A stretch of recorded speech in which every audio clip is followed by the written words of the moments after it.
Now we're going to move forward to agenda item number 5, and this is discussion and possible action, including adoption of resolution amending Exhibit X Master Fee Schedule effective July 1, 2019 for Cultural Services Agency, Environmental Health, Department of Planning and Building Services, and the Cannabis Management Unit, and adopting fees for behavioral health and recovery services to immediately implement new fees as proposed pursuant to the California State Plan for short-dwell Medi-Cal services. And this is a notice public hearing. And I would like to ask the clerk here if she can respond. Has proper notice been established? Yes, proper notice has been established. Thank you so much. So I will be opening the public hearing. The process for the public hearing is noting all correspondence. And have we noticed, do we have all the correspondence and telephone calls noted? Additional correspondence was received this morning and uploaded to the items. Okay. So there are some new items. Supervisors, if you haven't refreshed your iPads, you should do so. And the public is notified that there is more correspondence. We will begin with a staff presentation, and they will cover each item that's to be presented. And then Board of Supervisors can ask questions regarding the staff report. Then we move on to public input, public comment, and those wishing to speak can complete a speaker's form, turn it into the clerk, and come up and speak. At the end of public comment, our staff will present final remarks. Then it goes to the Board of Supervisors. Supervisors may have questions of staff or of the public, and then the public hearing will be closed, and that's when the matter is before the Board of Supervisors. So let us begin, and I will go to the CEO, Ms. Angelo, and you can Thank you. do the introduction. Thank you, Madam Chair. In your packets that you have, you'll find that there has been essentially an overhaul of the Cultural Service Agency fees, and the reason for that is taking over the county parks. And I am really pleased to say it's been over a decade now, and this board has actually directed that we begin to focus more on our beautiful parks in our county.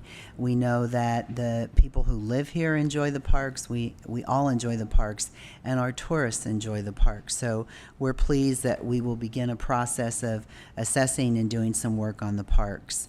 These changes that you'll see for the CSA fees do include deletions and additions. After that, we have the Behavioral Health and Recovery program, and they are proposing fee increases that are associated with the contracted Medi-Cal providers. And these services are not performed by internal county staff, but they are required by the state, as has been stated in a recent audit finding to be adopted by this board and published on the Behavioral Health website. When we switch from Cultural Services Agency and Behavioral Health, I do have some introductory comments I'd like to make regarding the cannabis fees, but at this time I'll turn it over to Deputy CEO Darcy Antle. Thank you. Good morning, Madam Chair, Board of Supervisors. If it pleases this board, we would like to start with the CSA increase in fees and deletions. We have Director Karen Horner here, as well as Megan Duquette, if there are any questions regarding that.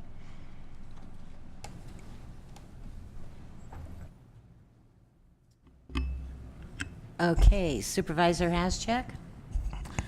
Yeah, as I read these changes for the parks and recreation fees, that it seems like the cleaning deposit will now be a straight charge. And so from my point of view, these parks and facilities are for people who have big groups, who might not have a big backyard or apartments, or who have apartments, who need a place to go to have these, celebrations in the park, in our public facilities. And I think that if a person is a good actor and cleans up their site, then I don't see why they would be charged for that. So I'm wondering really what the thought is behind this. Thank you. To start off. Please state your name for the record. Excuse me. Thank you. My name is Megan Duquette, Program Administrator for the Cultural Services Agency.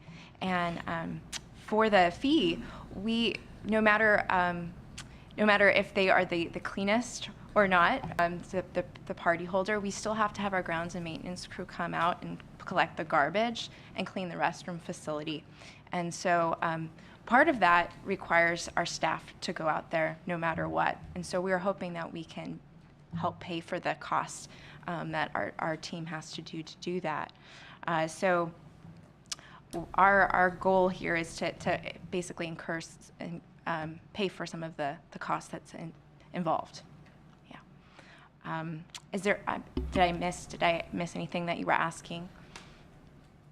Well, it seems like if a person is charged $130, regardless of whether they clean the place up or not, Right. then the unintended consequence is going to be people just will leave a lot of trash and everything and won't try to do their best. Well, I think it's interesting if you look at other local recreation areas, they're charging more than we are. They are charging depending. If we look at some of the other areas, for instance, let's see the city of Willits, for instance, if you use their facilities, it's about $175, and that includes some of the access to water and electricity and so forth. And if you look at the city of Ukiah, they're also charging more. Let's see, it's about $200 for groups of 50 to 100, whereas if it's $100 for groups of 50 or less. So we would actually be matching other recreational areas in what they're charging. It would help us, for facilities team, just to go out and do their work. It's about $134 for their 2 hours to go and clean up. There's more impact when you have more people, not just in the group picnic area, which tends to have more trash, and sometimes if they're not abiding by our policy, there'll be glitter and everything else, and it's a lot of work on their part. So there's more impact to not just the picnic area, to the restrooms and the other areas. So I think it would be a good choice to increase the fee so that we're matching local areas and then also having our staff's time helped being paid for.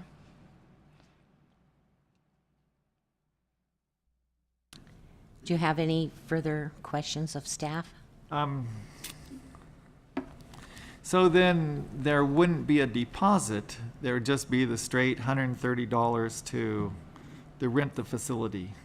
That's correct. And if there was above and beyond, like trash or damage to the area, that we would bill them in the policy of the form. I think that's currently in the agreement, so that if there was significant trash or damage, that would be something that we could do if that should come up. Supervisor Jurdy. So this comment may not have to do with the park fees, or perhaps it does, but we recently saw on social media some complaints of some of the county fees regarding planning and building.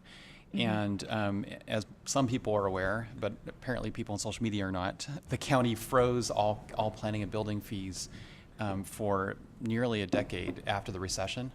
And so there was an adjustment that was obviously catching up with inflation, but in some cases more than inflation. And so one fact is that whenever the county raises fees, it seems to me it's incumbent upon staff, when they are encountering members of the public who are upset about the fees, to explain facts like, oh, this is a fee that has not gone up for 9 years. That's why it's going up in a significant amount. It should not.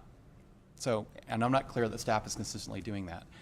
But the other is the fees that were presented to the board showed fees going up 3, maybe 4 times but only for the coastal development permit fees. The other fees were not going up by that an order of magnitude of that.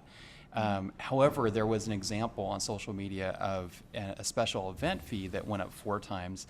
And in part, it looked like because there were some new fees that were being applied to that permit. And so one thing that we're not seeing in these fee proposals is how does it affect people in the real world? In other words, any individual fee might only go up 10%, 15%, whatever. But if new fees are being applied to permits that weren't, where they weren't applied to in the past, in the real world, it could affect an individual very significantly, and then they start attacking. They don't generally attack the staff, they generally attack the supervisors because we're members of the public who they can, they interact with. And so I really would like to see when fees are brought forward to see how they affect permit applicants, not just how they fall in this table, because the board may not be aware that, now for the first time, these 2 fees are going to apply to that applicant. Okay, seeing no other questions, I think we're gonna, after each item, go to public comment.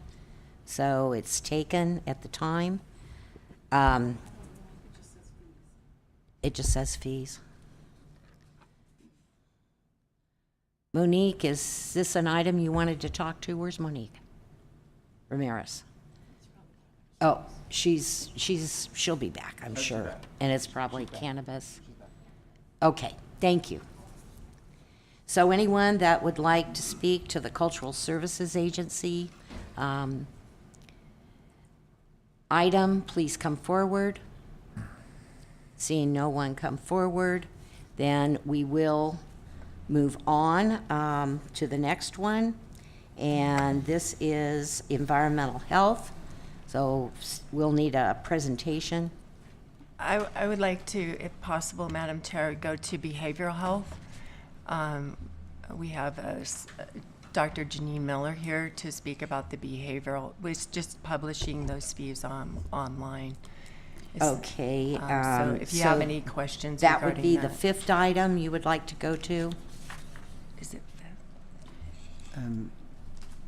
I'm not sure that's the 5th item, It's the but we 5th. went from cultural services to Okay, so we went behavioral from the health. first one that's listed on the agenda, from Cultural Services Agency, to number 5, and that's for behavior health and recovery services? Yes, that's the one.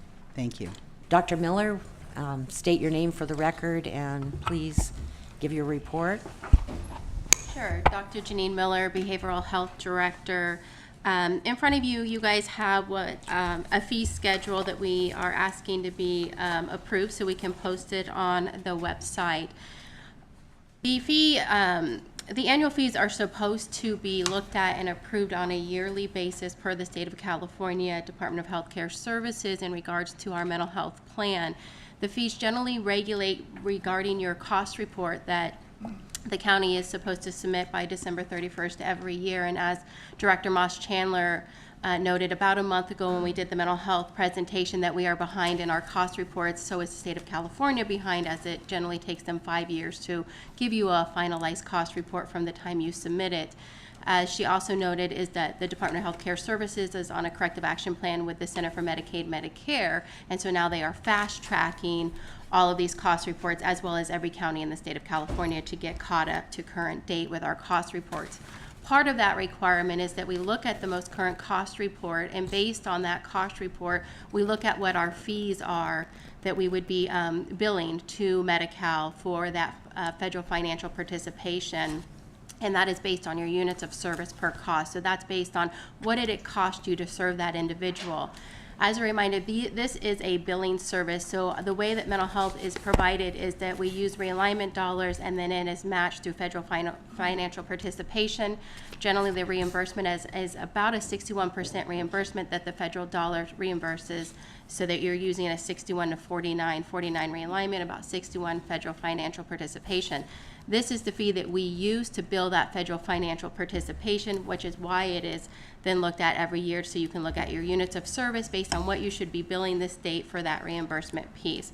Based on our most recent cost report that was approved by the state of California, and then also as CEO Angela pointed out in our last audit, they did ask us, when was your last published rates and can we get a copy of them? And unfortunately, we weren't able to locate that. And so as we are going forward now, and you should be seeing more on a yearly basis, us coming and asking for the most recent fees based on the cost report that was most approved by the state of California. The state does publish rates. You can use your rates as high as the state or based on your units of service. You really want to do it based on your units of service. If you go with your state published rate and you do not meet that rate, you will then owe the state back when they come in and do your cost report, which is that kind of piece where sometimes the state owes you, sometimes you owe the state dollars. And that's kind of how that cost report looks. So that's why we're here today. This is based on our most current cost report with the rates of what it costs for us to do services, and this would be what we would bill the state. So basically, it's really not a question. It's gaining approval, and we're going to be in trouble if we don't. We're going Correct. to owe. Yes. Well, we definitely Resources. have to have them published, and yes, it is an approval, yes, that we have to. Supervisors, do you have questions on this particular item? Seeing none, we'll go to the public. Is there any public comment?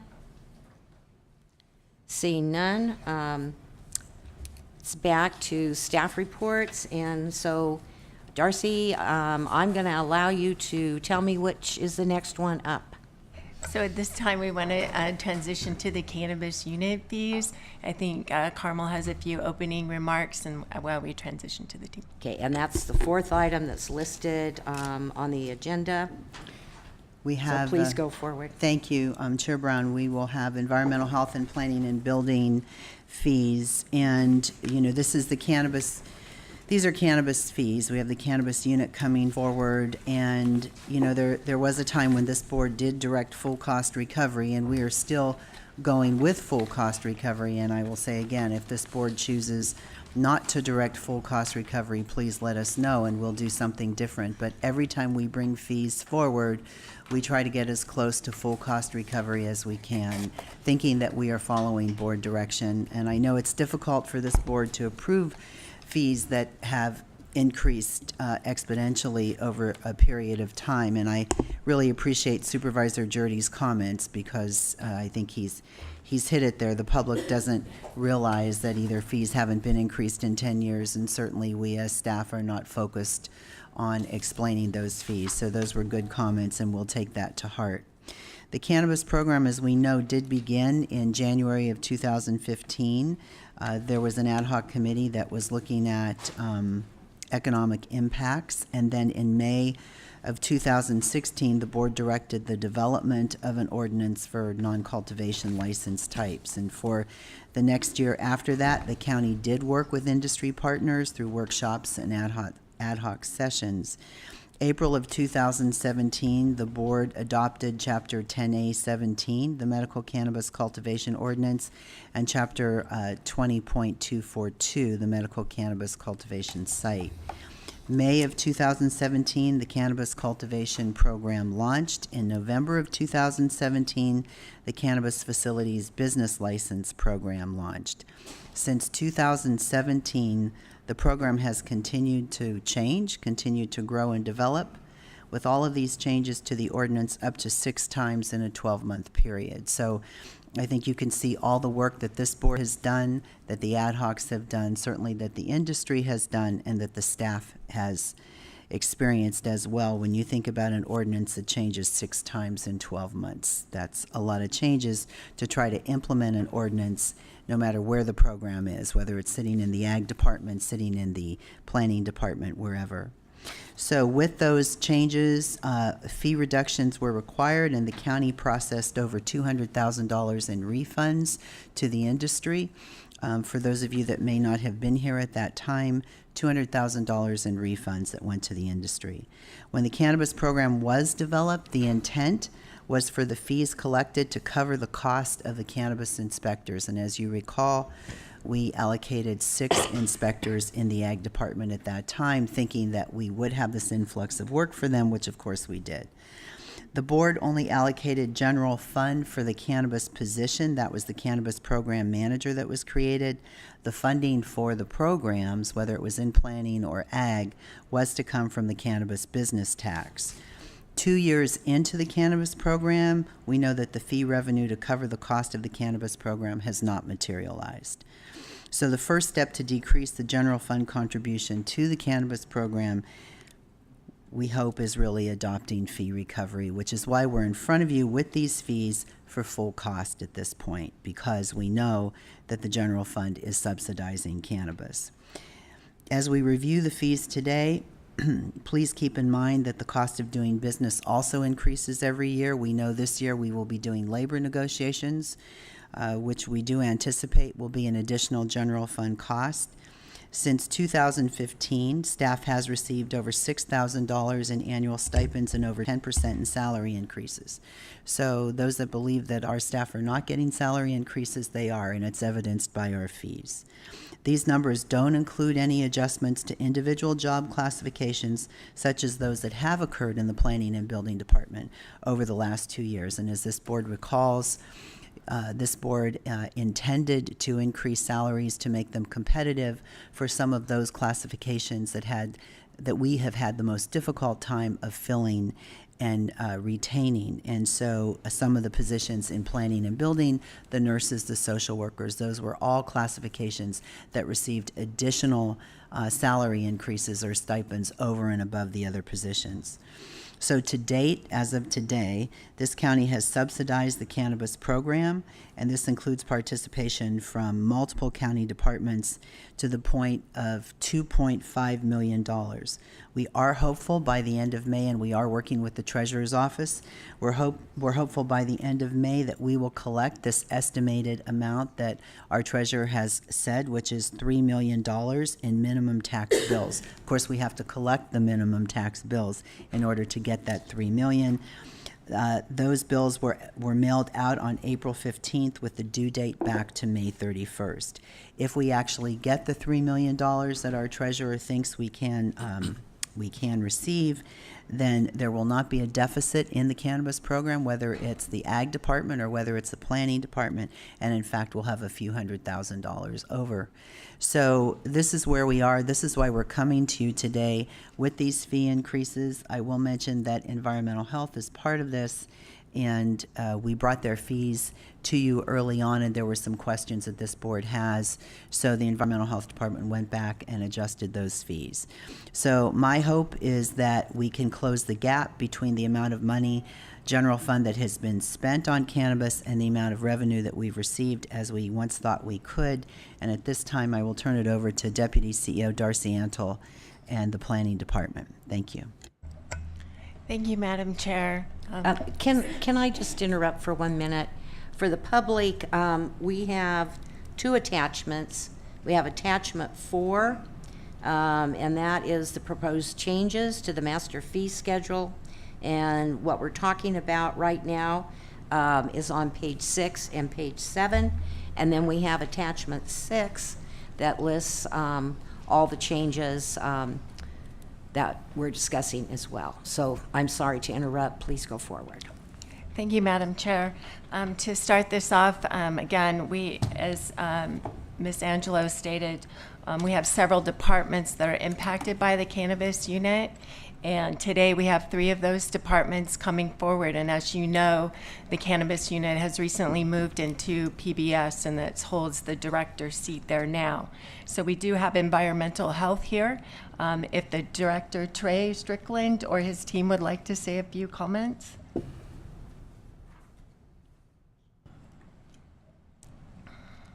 Morning, Chair Brown, board members, thank you. Trey Strickland, Environmental Health Director. We are bringing back the same fees that we had in December. 3 of them are for our land use program and 1 for hazardous materials. The fees do reflect our current cost to provide those services. And I do have Marlena Dooley and Kirk Ford with me. They are our program managers for those 2 programs, and we're happy to answer any questions you might have. Okay, supervisors, Supervisor McCowan. Thank you, Madam Chair. So I did have the opportunity to ask some questions yesterday, and just to, check and see if my recollection is correct. The second fee listed for environmental health, the annual cannabis review, I think I remember that that would be triggered if there were some change, that if there were no change whatsoever, a renewal would not trigger the annual cannabis review by environmental health. So Is that's that not accurate? correct. We had some additional discussions yesterday afternoon, and Marlena will be able to provide more information about what that what we're looking at for that annual renewal. So then the intent would be that fee would apply to every renewal. Yes. When the permits were issued a year ago, a lot of the applicants were given 1 year, 12 months to come into compliance with a specific set of conditions for their property and operation. So our annual review is to make sure that they are compliant with those conditions that they were given some additional time to come into compliance with. Thank you. Supervisor Haschek? Yes, thank you, Madam Chair. Yes, thanks for meeting with us yesterday. And I guess my question is, with this annual review, which I was under the same impression as Supervisor McCowan, that it would just be if there was a change, but now that it would be an annual review, is this just in office, or is it going out and doing a site visit? I believe typically it would be in office, unless there was some extenuating circumstance or issue where we needed to have eyes in the field to be able to really understand what was going on to make a determination. And so you don't think that the determination could be made when the follow-up annual visit by the cannabis compliance officers is made? They couldn't do this for environmental health? It couldn't be consolidated into one visit? Well, it all depends on what the issue is out in the field. A lot of our issues dealing with wells and septic systems, really it's our land use staff that's going to have the subject matter expertise to be able to make a determination. It's always possible, but probably not all the time. I guess I'm just a little confused right now because I thought that it was only going to be if there was a change, like to where the well site is or the sewer system or the septic system. And so now it's more than that. Right. In addition to that, there are a set of conditions that were placed on the facility or the property that we're reviewing to determine whether the compliance has been achieved. And Marlena can give examples of the different types of conditions that we're looking at and verifying. So Supervisor, would you like to hear that? Yeah, I just have one more question. Okay. So if everything's in compliance from the first round, then there wouldn't be a need for this review. That sounds reasonable, but I'll let Marlena Okay. answer that in case I'm mistaken. Thank you. Okay. Supervisor Williams, did you have a question, or do we go forward? Let's go forward. Okay. Marlena, Ms. Dooley, please come forward. State your name for the record. Marlena Dooley, Environmental Health Land Use Program Manager. Good morning. So I just want to back up and say that Environmental Health has no fees for any of the cannabis reviews that they have done to date. This is our attempt to create and have some cost recovery for the program that we have been participating in heavily for the last few years. The intention of that review fee was for the majority of candidates that did receive permits. They have an Exhibit A, which states that the other structures, and mostly the other structures on their property, needed to be permitted and come into compliance. We gave them amount of time to come into compliance with the unpermitted house or unpermitted barn, shop, etc., as a requirement of getting their cultivation permit. And this review fee is intended to re-review all the Exhibit A's to make sure that the applicants have brought those structures into compliance. So typically, this is going to make sure, and we'll work with building to be sure that building permits are being applied for all the structures that were identified as needing them in their Exhibit A, which was an attachment to their cannabis cultivation permit.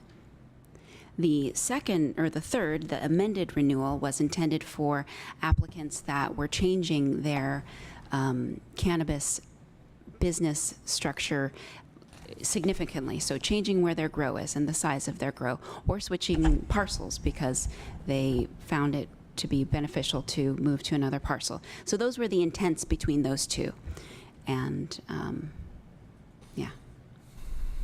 And maybe, I think, further explanation that I would like to have. How do these fees compare to non-cannabis fees for environmental health inspection? I mean, are they on the They're same? lower because they do not require a field inspection in general.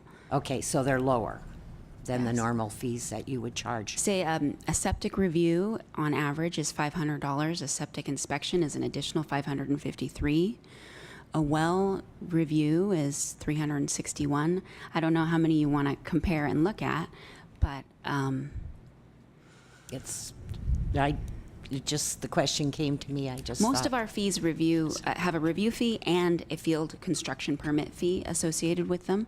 And because these fees do not include, sometimes, although we do field inspections, if the applicant feels that our records are incorrect or there's confusion, we certainly have done on-site inspections that we have not charged them for, but these fees are not intended to reflect staff time driving to inspections.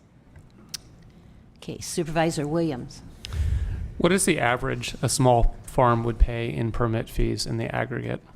Because when we look item by item, it seems reasonable, but getting back to Supervisor Jurdy's point, it's hard for us to grasp the total cost coming into compliance with all of the fees. I would have to turn and ask my coworkers.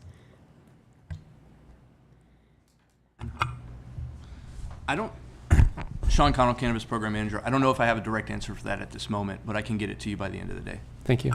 And second, if we could fix the third item, cannabis pre-application meeting has a 100% increase.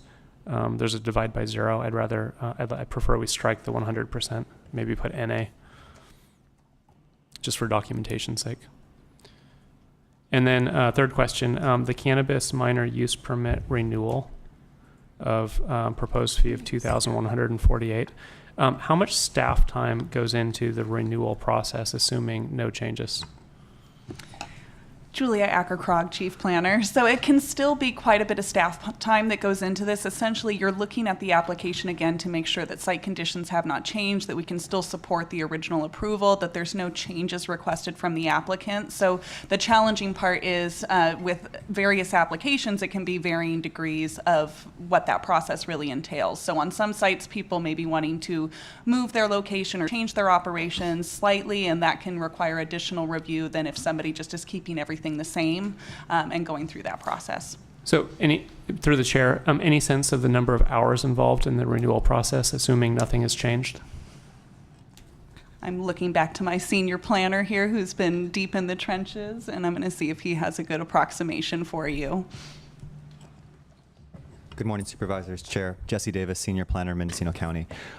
With regards to the amount of time it takes for a use permit renewal, it can almost be the time it took to process it in the first place. It's important to remember with use permit renewals that most use permits are put on a 10-year cycle, so these costs are not going to be coming forward until 10 years from now.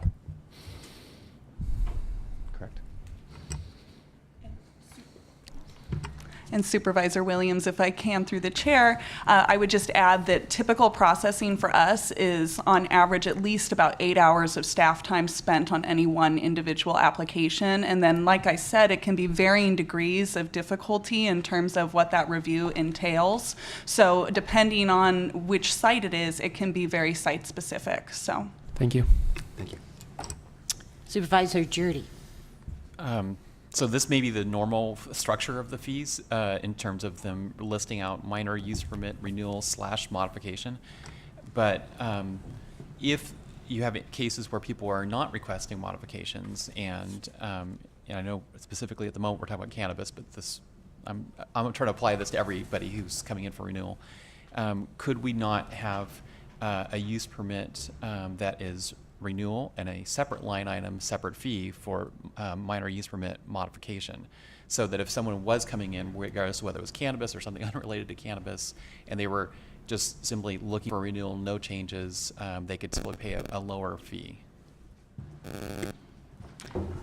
Thank you, Julia Acker-Krog, Chief Planner, and I can say that would really be at the discretion of the board here if that's something you would look to want to add.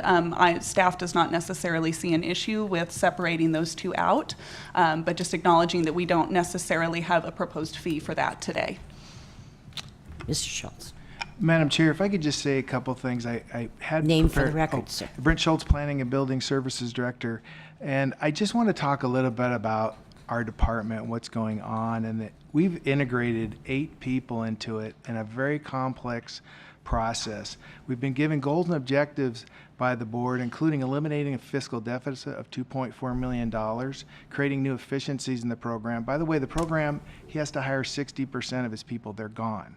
So we're starting over with our staff. Sean is hanging in there. He's got a couple inspectors, but we're building this up again. We just built up the planning and building services. Julia hired 7 new planners, brand new. So we're teaching them about the Mendocino County Code, how to do it, how to get processes done. I've looked at all these hourly studies. I totally agree with them. I would really encourage you not to cut any of these down. We, right now, our operation, you're going to see in the 1992-2020 budget, you're subsidizing our operation approximately $2.5 to $2.7 million. I don't quite have that precise number because we're still working it out on our staffing for the budget in June 4th or 5th. That's about your so you're about 60% of the revenues you're collecting for the operation right now. We're 61% of it. We should be 8 or more. Most cities, counties are going full cost recovery. I'm understanding the previous boards had requested that we go to full cost recovery. I'm trying to get you there. You know, just like climate action plans have sustainable efforts, we need a financial sustainable department so that we can not only keep the staff we have, train the staff we have, so that we can automate. You know, I'd love to have a web-based program that people don't have to come from all parts of the county to do their application. They could do it at their home and we could receive it and reduce the process. But I'm also open to future years. If we become more efficient, we bring these back to you. If we can lower the cost, that we do it. And by the way, I'm sure you saw, some of our fees actually went down a little bit in cannabis and planning and building services. And it's not that we're not a money-making operation. This is not my intent. That's not the manager's intent. It's just to recover the costs we have. So but one of the things I think that I'd like Sean to walk you through is kind of the day and the life of one of our inspectors. This is not like, I think one of the things that really opened my eyes about the county, it's not like walking up to a building site and we look at the utilities and the foundation and the framing and we're out of there. These people go far distances way back into a beautiful rural environment to find these businesses and do the inspections. And Sean, could you just walk them through that? And maybe Julie, if you could follow up with what did it take to get to a point where we could actually go out and do that inspection with planning at the counter? Sean Connell, Cannabis Program Manager. Thank you, Board. I'm going to take you through a day in the life of the inspector. It is our understanding that people feel that this is a fairly simple process, and it's my intent to show you the subtle complexities of this process. For an inspection, we estimate approximately 10 hours of work that makes up a cannabis inspection.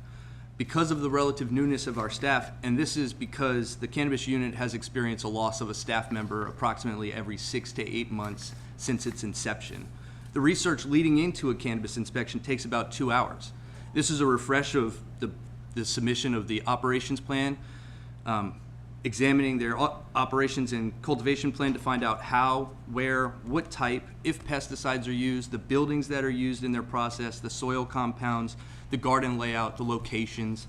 From there, they're going to go to do a review of the site plan where they're going to balance that against ArcGIS, which is our local county parcel viewer, and then ultimately end up with a reference on Google Earth so that they can plan their route to the location. Many of these locations are off of the main roads, and I think that's an important thing to think about. Our county staff is traveling to the rural aspects of this county. Mendocino County isn't known for its road conditions, and these sites are often in elevation off of those main roads. It requires extensive knowledge of the landmarks so that they can ensure that they're on the right path. Again, I want to explain that these are fairly new inspectors in this county, and so their relationship to these rural aspects of this county do not exist, and so they're forced to do that through research and development. The primary role of our inspectors is to check compliance of canopy size per the application. In order to determine the canopy size, it depends on the garden layout. We get asked, the questions come up are like, is this in smart pots or is this in a raised bed? Are they in individual planter boxes? Are they in rows? Are those rows terraced? Are those rows terraced with hoop houses on them? Are the hoop houses packed with plants? Are there walkways? I think you can see my point that these are not standard inspections that we're going out to do. When I was a building inspector, it's vastly different. As a building inspector, there's over 50 years of California regulations at a minimum to address how things should be done on a job site. Most people at this point in time are used to that industry standard. In cannabis, we've got 2 years of standards that we're trying to establish. And as CEO mentioned earlier, as we're trying to establish those minimums, these ordinances have changed to create this industry. We average about 4 hours for that inspection, which seems like a lot, and as I've accompanied these inspectors, I can promise you we're on the site for about 4 hours.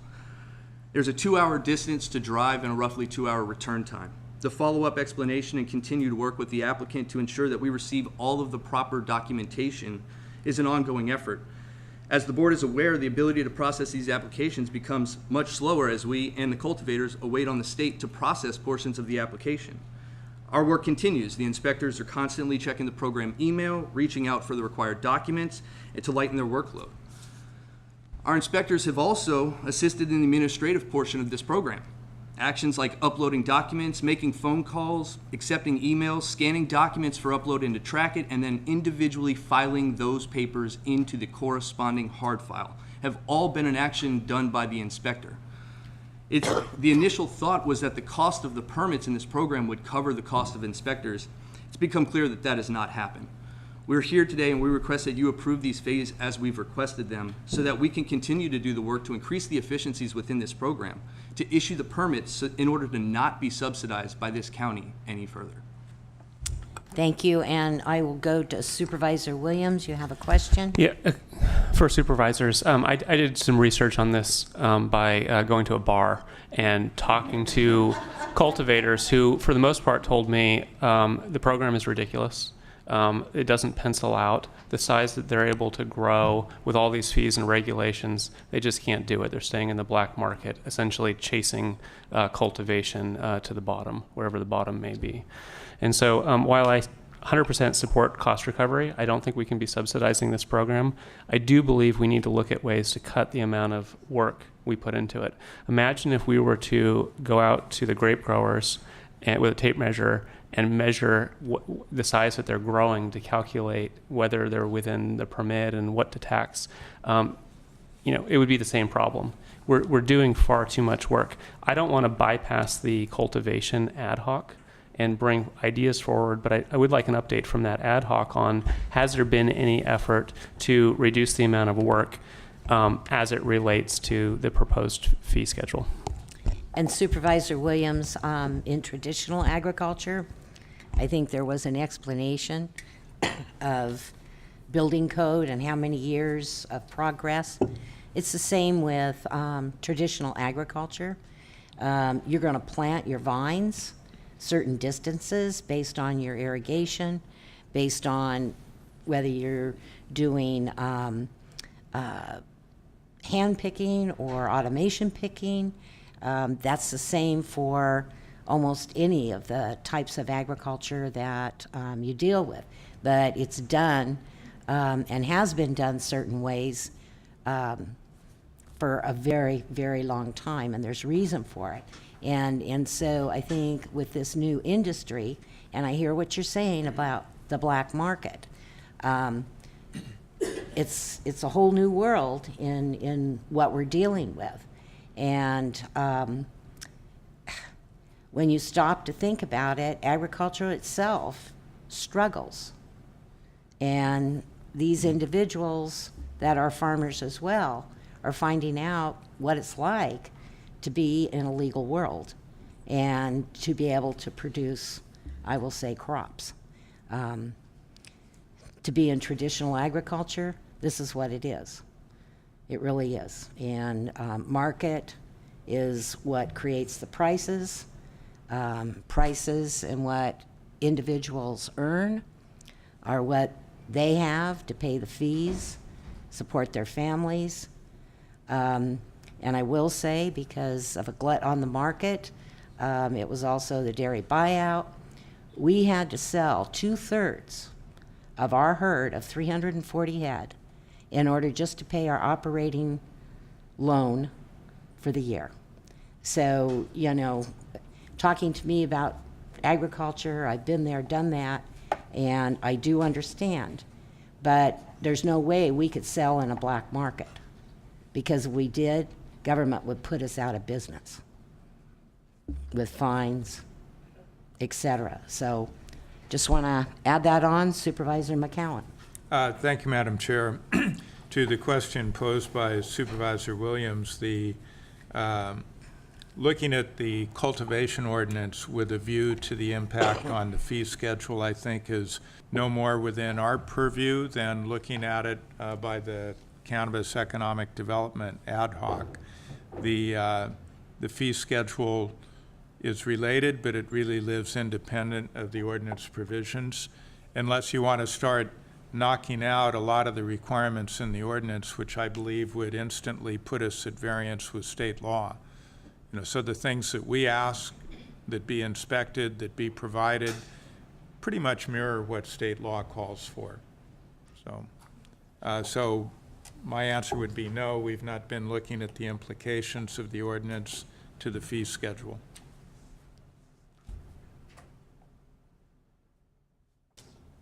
Yeah, last comment. I think we need to look at the amount of work that goes into every aspect of this program, because effectively, even if we can justify the amount of work based on state regulation and we can come up with this fee schedule, we're keeping people in the black market because they simply can't afford to participate. Supervisor Haschak. Thank you, Madam Chair. You know, our cannabis program manager talked about 10 hours of inspection for getting one of these permits going, right? And so I guess I'm wondering about the renewal. So the annual renewal, how many hours does that take? And that requires a visit out to the grow site too. Sean Connell, Cannabis Program Manager, through the chair. It takes about half, if not a little bit less than half the time. You're correct, there is still an additional compliance inspection that must be performed to ensure that nothing has changed. And I will say that this is contingent on the fact that I'm going to assume that you mean that there's been no changes in this operation throughout the year, and everything would be coming in as renewal as it was submitted initially. If that's the case, it's a fairly easy process. However, that's not the case in the industry. This is a brand new industry, and it is changing rapidly. Again, I want to mention that the CEO has already brought it up, that the ordinance has changed quite a lot within a year, therefore making our applicant pool have to restructure their operation to match our ordinance and be viable on the marketplace. So as we talk about this, we need to remember that this is a very new industry and changes happen quite rapidly. And so it does take a little bit more time for us to renew that application because there have been changes. Supervisor Haschek, one more. Thank you. I guess what I would like to see, because we're seeing these fees introduced by the environmental health, and to see what it looks like for a person, a small grower, who is not doing anything different in their grow plan, what their renewal process would be, and what fees would be associated with that.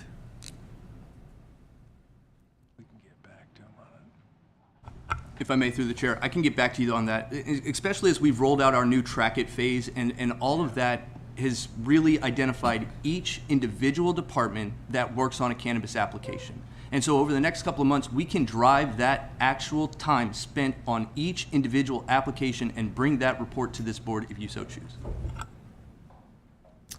Supervisor Jordy? If we look at page 7, so I think it kind of hones in on this issue of the cost of renewing of permits for a small operation versus, or smallish operation versus a medium to large.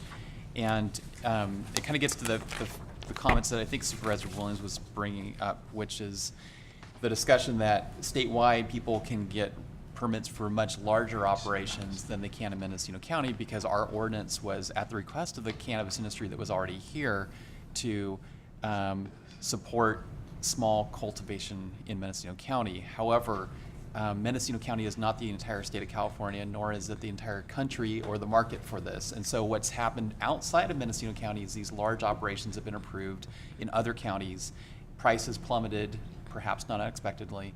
And so in spite of our best efforts to prop up the small farmer and realistically subsidize the small farmer through reduced fees, it's not working. And it's not the county of Mendocino's fault. It's not the people of Mendocino County's fault. It's what's happening outside of Mendocino County. So if you look at page 7, you see where our current fees are stratified, so that the fees are lower if you're cottage and higher if you're larger than cottage. And in the proposed fees, there's I think a recognition by county staff that it's basically the same amount of staff time inspecting a site, whether it's under 2,500 square feet or over 2,500 square feet. And so there's a consolidation. So the fees, it's almost like why under this fee structure do we even still have cottage and non-cottage, because the fee rate is proposed to be the same. So I guess it maybe that gets to the a different discussion that's not on today's agenda, which is has our attempt in Mendocino County to prop up the small farmer due to no one's fault basically shown to be a failed effort, that we need to allow larger cultivation sites in a limited number of zoning districts, such as ag or industrial or some other place where there's the infrastructure and where there aren't residents living right next to it. So that we can have at least a few businesses in Mendocino County that can actually generate some tax revenue and support the public services. So anyway, but that's a discussion for another day. But I think on the issue of do we have a fee structure that's going to keep small farmers in the black market, I think the proposed fee structure furthers that problem because it raises those fees pretty dramatically, so that they're now and brings down the fees for the larger cultivation. But I don't doubt that this is based on staff's experience, that this time allotted is pretty much the same whether it's small or a large site.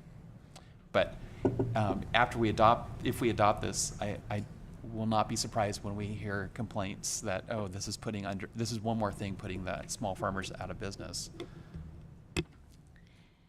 Okay, Supervisor McCowan, one more comment, question? Well, thank you, Madam Chair. So we've had a lot of good discussion, but we haven't yet heard the full presentation. And I think we had heard from environmental health, and then we started having a few questions.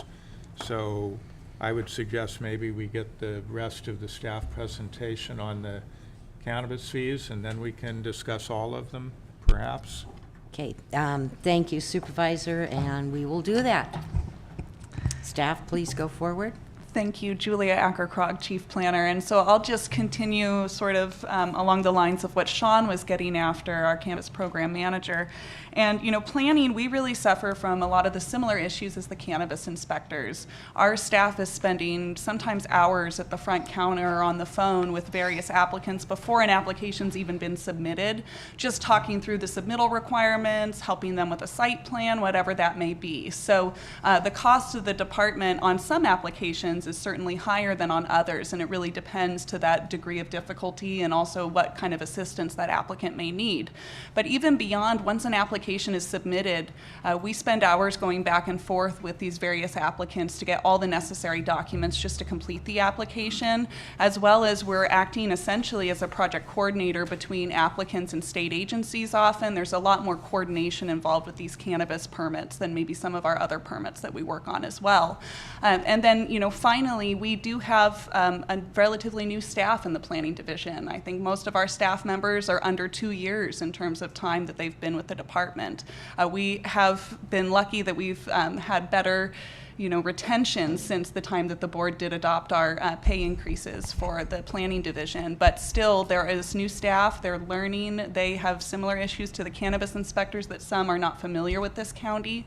So they're really having to, look at everything very closely and be able to do a lot of research in order to get a complete answer for a particular project. And, finally, I will just also add that, the challenge has come where we've already begun processing an application, and then there may be an ordinance amendment that's done, and that may result in revised application materials coming in, and or that there are essentially a new permit because a new type has now become available to a specific applicant pool. So it's been a lot of work on the planning division side, and it's a lot of back and forth that we go through with applicants, even on simple applications. So, again, we are just asking for essentially the board to adopt cost recovery for us, acknowledging that some applications have a simpler processing time and others are really extraordinary and require a lot more effort on the part of staff in order to get the complete process and complete application materials for us to take action. And I'm happy to answer any questions you may have. Well, and I do have a statement. When we talk about new staff, this is a new world for a lot of our growers, and they're having to deal with the same learning curve. And I will say that many of them have told me that all of you have been great to them. And so it's, it's difficulty on both sides. It truly is. All right, we're going to go to public expression on this particular item. I don't know where Monique is. She out in the hall? So what we'll do is, okay. Thank you, Monique. I'm sorry.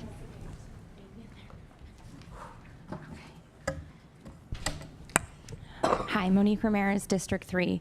I have a lot to say, so I'm just going to run down it. Number one, I have some questions.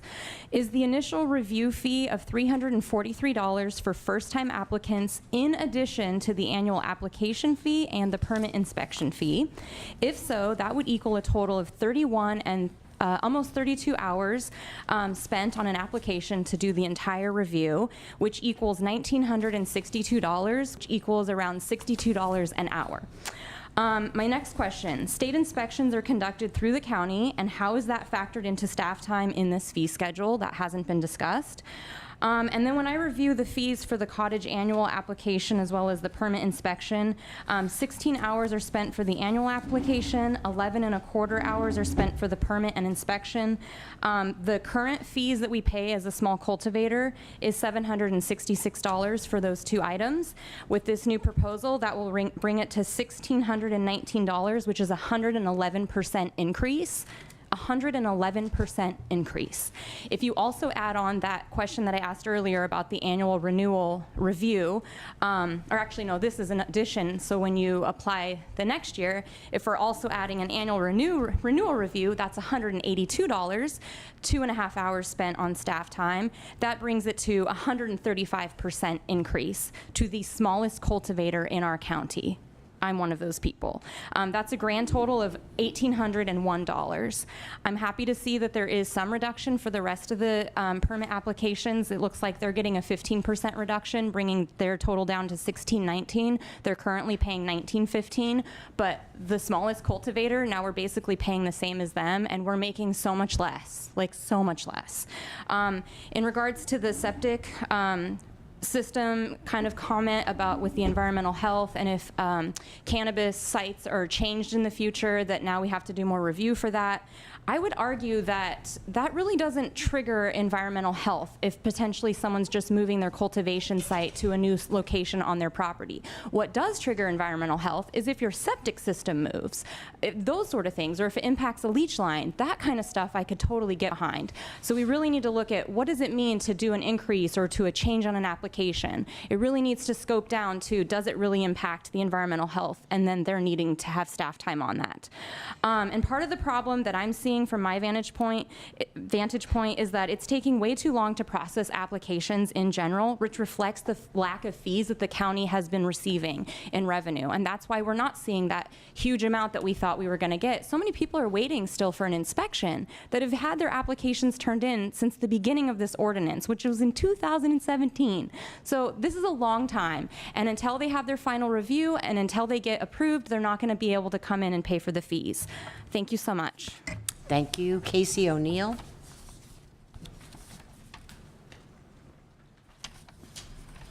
Good morning, Casey O'Neill, local farmer, chair, policy, Mendocino Cannabis Alliance. I would like to do a little compare and contrast here. I farm vegetables. We sell at the farmers markets. I pay a $35 fee to tell Department of Ag what vegetables I grow and what volume. I register my scale at a dramatically lower scale price than if it is a cannabis scale. My vegetable scale costs me, I think, $15, give or take. My cannabis scale costs me $115. This compare and contrast can be applied across the board. It, at times, becomes a bit frustrating. The reality of it is that cannabis is still being treated as something other than agriculture. That's why the fees are so high. That's why the permit processing is so extensive. And there is an element of this that is happening at the state level, but at this point, all of the things are required to be done at the state level. So if we require them here locally, then we're creating a duplicative process. The flip side of it is the CEQA question, and I recognize that that's a big issue, and whether or not the county's program will suffice for CEQA, which would save cultivators significantly from having to do individual site-specific CEQAs. That said, why is it that for cannabis we're considering the minutia of the entire property instead of just the cannabis? The reality of it is that we're taking and we're choosing to take this marginalized populace and put them under a hyper microscope with the permitting program, which is creating excessive cost overruns and the inability for overworked county staff to be able to process all of the paperwork because there's too many elements to it. And so, I'd love to say that I have a magic bullet solution here, but I don't.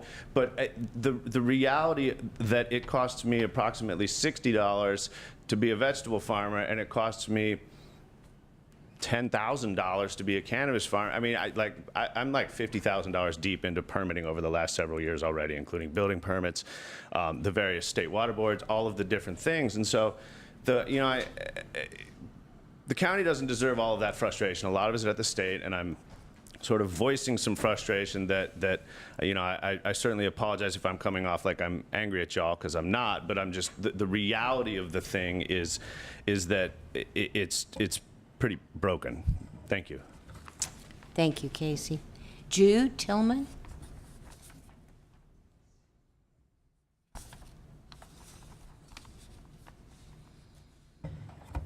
Jude Tillman, Fort Bragg, and I'm on the executive of the Mendocino Cannabis Alliance.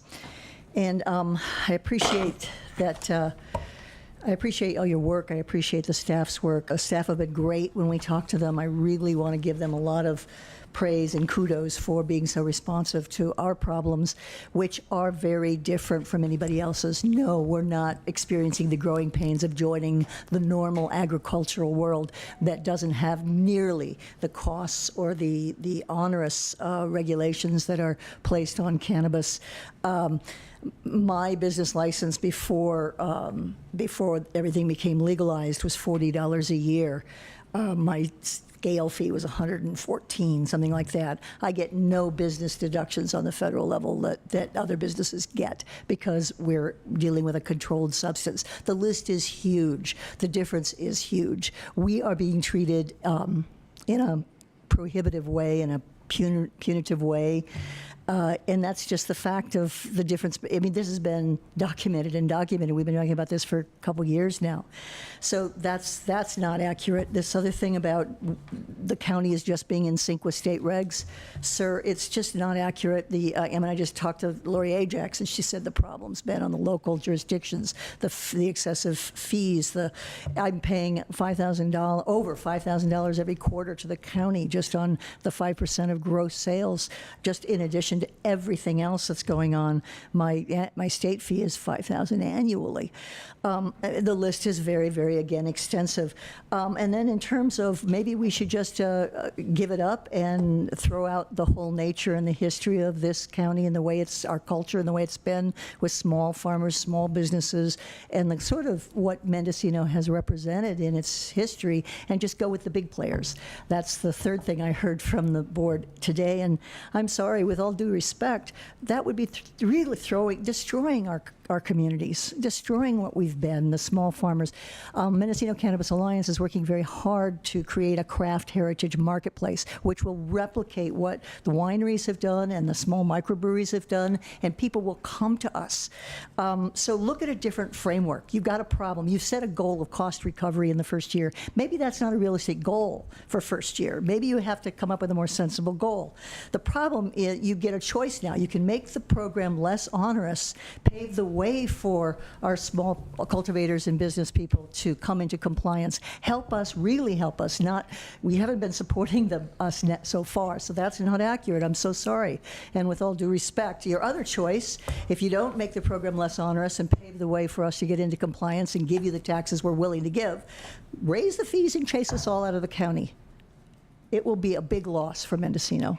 Thank you for your listening. Thank you. Valerie Edwards.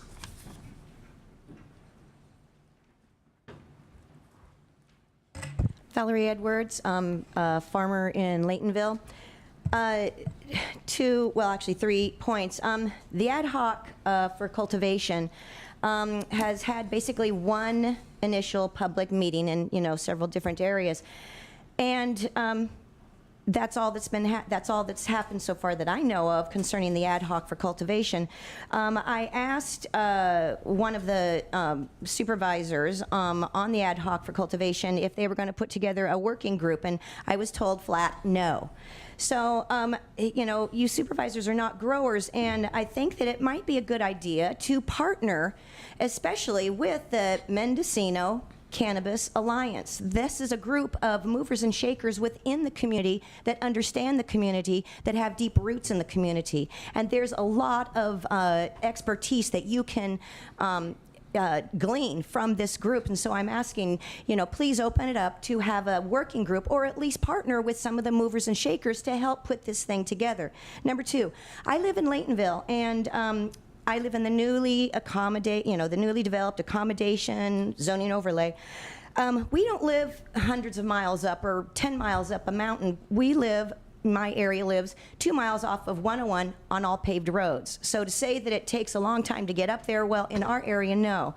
So I'm wondering if we can look at, reducing the fees for the accommodation zones. Small growers like me, once I put my infrastructure in, it's staying there. I'm not changing anything, and because I have a small parcel.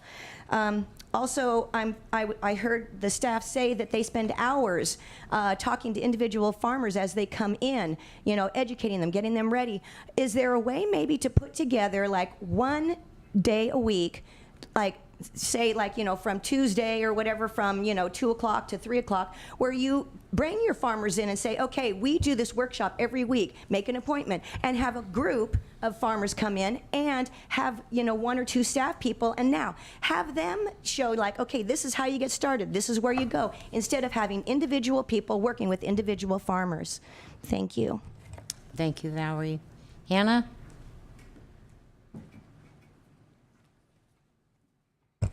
Good morning, Hannah Nelson. A lot of the issues that I wanted to raise have been mentioned, but I want to point out a few specific items and then kind of broaden out. First off, I want to also mention Ron Edwards' letter. I think that he came from the heart, and he's a very reasonable person and is not very reactionary. So I just hope you can read that and take it to heart. In Part A, Line 6, the preliminary review, one of the things that's changed and one of the things that staff is perpetually trying to do, and I don't envy their position, all of the changes, all of the staff turnover, the different leadership, the changes in the ordinance, I get it. It's really tough, and they really have to integrate a lot of new systems every few months or every 6 months. But those costs and that learning curve shouldn't be put on the backs of the people who from the beginning came forward and volunteered to go through this process. So there's got to be some kind of a sustainability on both sides. A long-term investment, yes, that hopefully will reap the benefits, and if it doesn't, well, then it gets cut. At any rate, the preliminary review, they have now all of a sudden changed the process where you put everything in one packet. It's all got to be complete. They don't accept hand-drawn diagrams anymore, which I think is unfair. But, instead of just saying we will reject something if it's not legible, they're now requiring every single cultivator or business that's cannabis to submit a computer-generated thing, which means that they have to go out and pay somebody if they don't know how to do it. There is no pre-app meeting. What pre-app meeting? They stick things in a thing now. I don't understand why that's a fee if it's no longer part of the process. Some of the issues regarding the modifications versus renewal and the annual fee being the same, basically cost every year is kind of silly. And I guess one of the questions is it feasible, and I've worked for bureaucracies before, so I don't know if this is really feasible, but is it feasible to really track the hours, to actually track? Because it does change from application to application, and maybe it could be more of a true cost recovery if it's actually charged and billed to that applicant. But I do feel, and I spend a lot of times helping people prepare for these applications, and I know what it takes to review everything very carefully and to go over it. And the number of hours that I see seems excessive. And I'm not saying that staff isn't busy and doing a good job and working hard. I definitely feel they are. But I think that the learning curves, the changes in processes and procedures are adding to the cost, which shouldn't be passed on at this point to the applicants. Also, the state law, as Monique said, does have inspections. And in fact, Mendocino County is being hired by the state to conduct some of those inspections. So there should be some accountability for the overlap in what time is being spent doing which thing. Thank you. Thank you, Anna. Anyone else for public expression? Please come forward.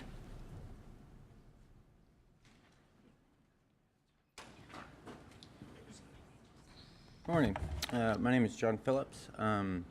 Do you want to pull your microphone up? Sorry. There you go. Thank you, sir. My name is John Phillips. I'm a cannabis consultant here in Mendocino. I've spoke to you guys a few times. Yeah, a lot of these, especially from environmental health, those fees, I've certainly never worked with environmental health, and I do licenses all day. And as far as planning and building is concerned, and doing zoning clearances for people, I think that they're missing the point, and so is environmental health. In Mendocino, it's not the, it's just the lead agency for CEQA. It's not CDFW, which goes, in detail to each map, each location, and special species. And something I have to do occasionally when I meet new clients is, I look at their paperwork if they've already submitted it, and, try to gauge, what I need to do going forward for them. And occasionally, and it happened again last night, I have an applicant here who, I won't say his name or the location, but this farm here was approved for a county authorization. So he was put into the program.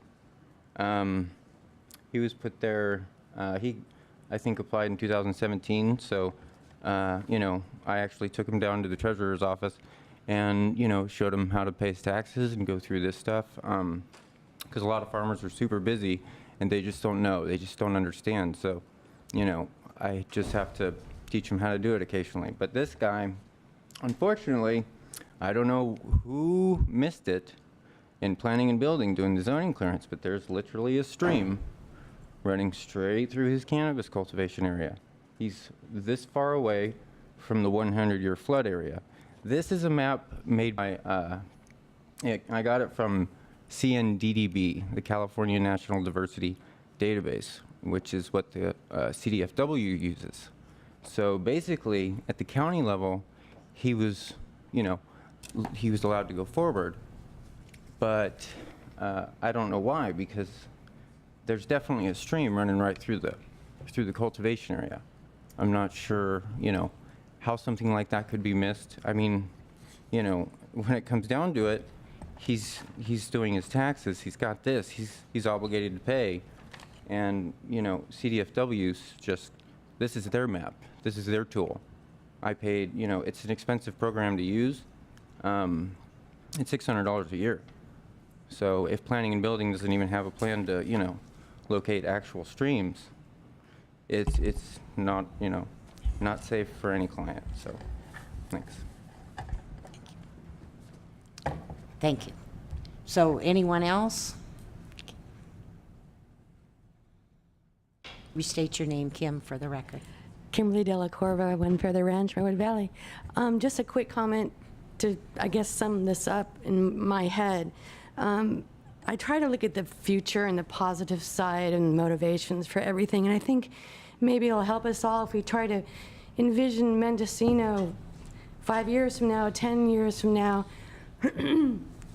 without the small farmer, and in looking the long term, like any business that has to grow, like with the wine industry when it started, if they didn't, for some reason, I wasn't around here then, but if we hadn't supported the small vineyards and the small winemakers, then the long-term picture would have been very, very different.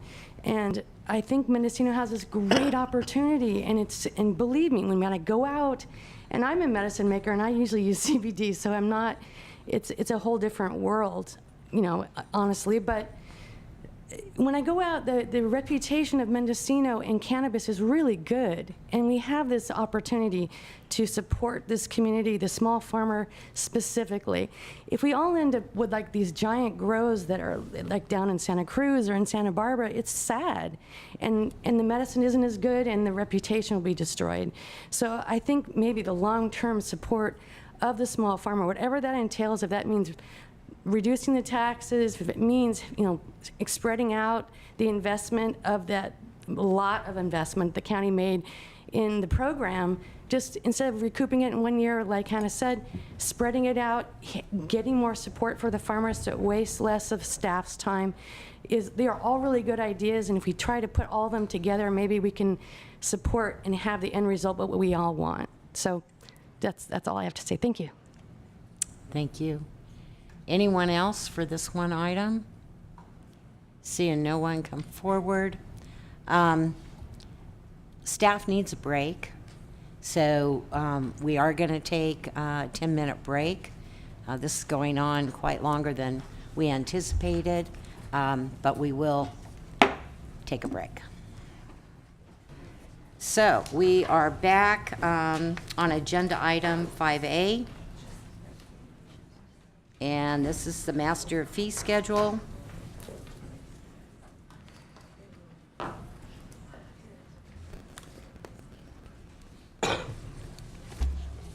Clerk, can you help me where we left off? I believe we're ready for board discussion and action. I think we were on the cannabis fees. Okay.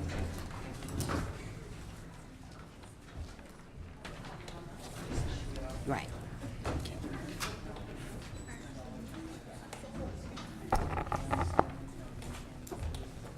We should track it.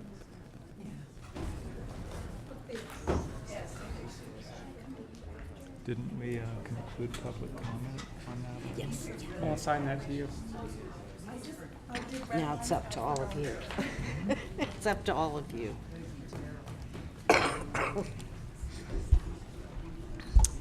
Okay, we were on the cannabis management unit fees, and we had concluded public comment. Now it's at the board level to ask questions, make statements. Supervisor Haschak. Yes, thank you.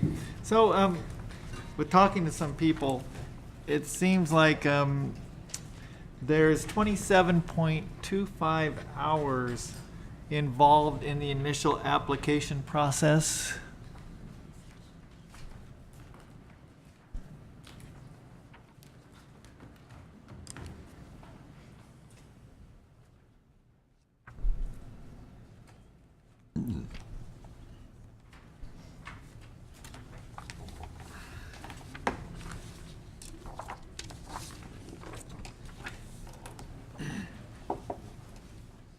And I guess if that's correct, then it just seems like that's an incredible amount of time to process one of these applications. And we need to streamline it. I know that staff has been working on it, but there's also been all this transition within staff and departments and everything. And so I hate to have to charge people for us not being more streamlined. So do you find that 27.25 hours correct? If I may, through the chair, Sean Connell, Cannabis Program Manager. Supervisor, I do think that that is correct. I think that over the course of these 2 years, we have explained that this is quite an arduous process and that our inspectors are literally connected to the applicants in their process. And so this is all a very conservative effort and a very conservative time frame that our actual inspectors are working with cultivators to receive these documents in order to make a recommendation to approve their permit.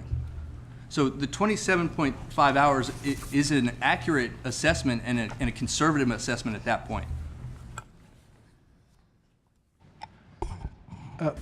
Madam Chair, could I speak to this issue too? Yes, sir.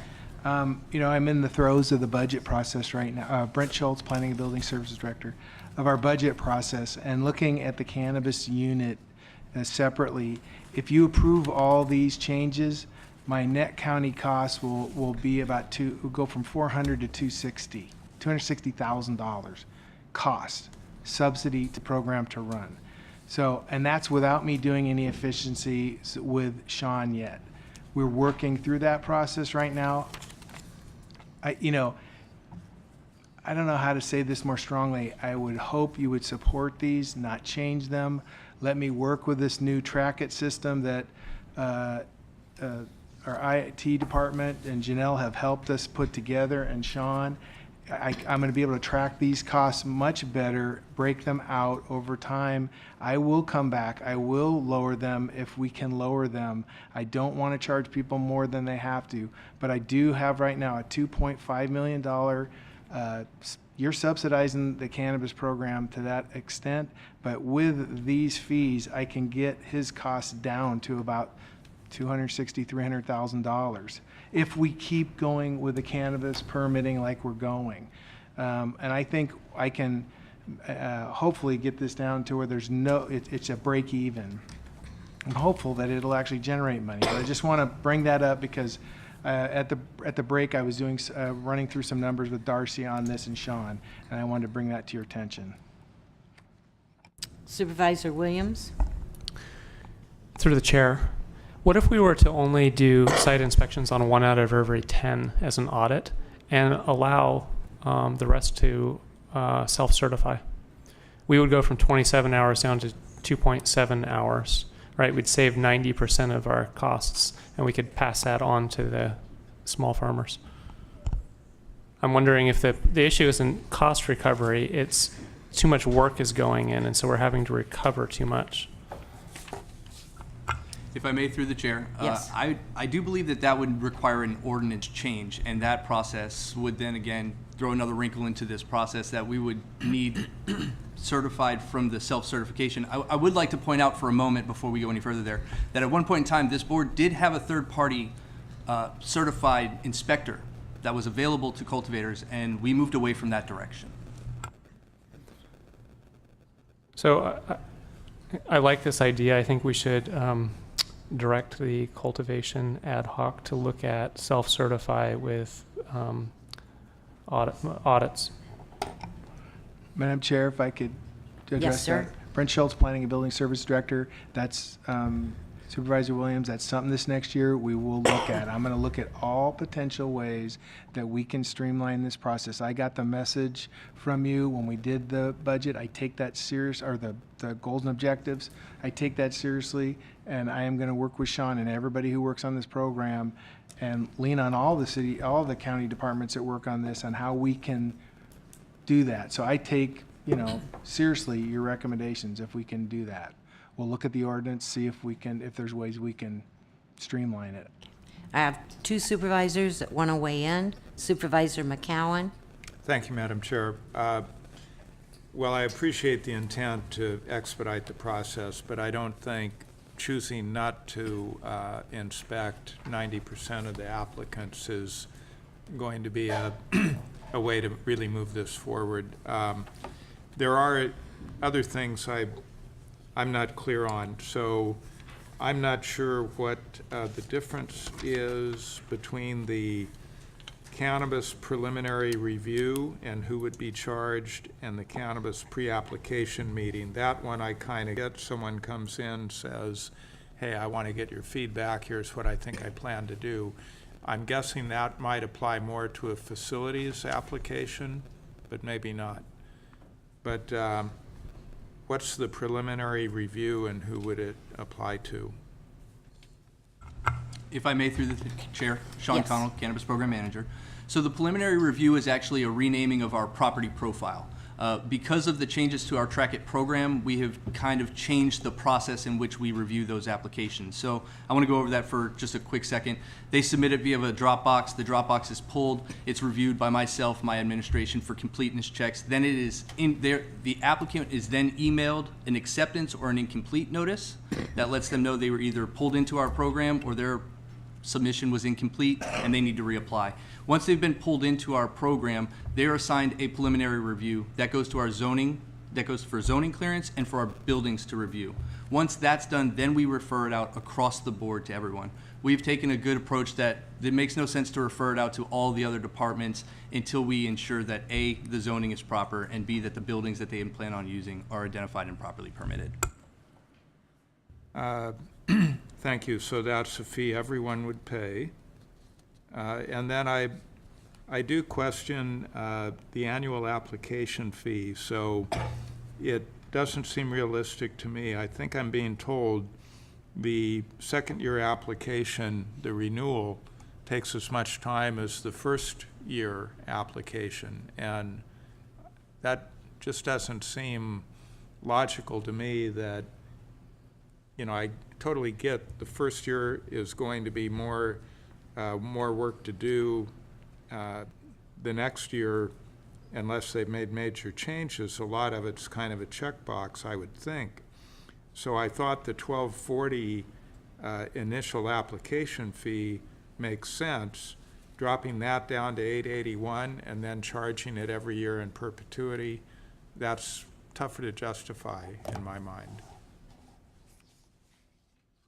Supervisor Jordy. And so what is the explanation of why the second year would take as much time as the first? Is there a response? If I may, through the chair, what I would say is that what we have experienced in this program is that those applications are changing year to year to keep pace, with this ordinance and the state and the marketplace. And so we do the almost essentially the same review of the same submission by each applicant. We expect that they will change in order to stay current and viable in this market space. And so it does require a full review, which is why you see the cost where it's at. And I'm understanding you're saying changes this body makes as well as at a state level. Yes, ma'am, that is correct. Yes. Okay. Supervisor Jordy? Well, on that particular point, I mean, maybe there's again a breakout where the applicant or the circumstances have changed, but where maybe there could be a lower fee for a renewal where there is no change to be reviewed. We talked about that earlier on a different subject. On the question of doing an audit of 10%, what the problem that creates is what happens. So you find through the 10% you audited that there's some variances there.